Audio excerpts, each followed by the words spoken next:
Seorang pria paruh baya AA, 49 tahun, digiring petugas keamanan sebuah perumahan ke Polrestabes Palembang dengan tangan terborgol. Warga Kecamatan SP Padang Ogan Komering Ilir, Sumatera Selatan itu diduga mencabuli anak 8 tahun di sebuah rumah kosong dekat kediaman korban. Berdasarkan keterangan, pelaku yang bekerja sebagai pekerja bangunan itu awalnya mengajak korban jalan-jalan. Pelaku membujuk korban masuk ke rumah kosong yang tak jauh dari rumahnya. Di dalam rumah itulah korban mengalami pelecehan. Agar korban diam, AA memberi uang Rp20.000 sambil mengancam. Namun korban yang ketakutan akhirnya memberanikan diri bercerita pada ibunya. Kita tanya juga tadi, langsung tanya nih, tapi tidak sempat kita rekam, tapi dia sempat ngakui bahwasanya memang dia meluk dan juga megang. Tapi dia megang, pengakuan dia itu megang gesur, kalau bahasa dia.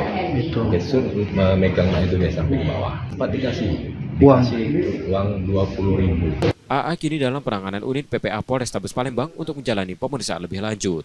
Yudi Kiswanto, Kompas TV, Palembang, Sumatera Selatan.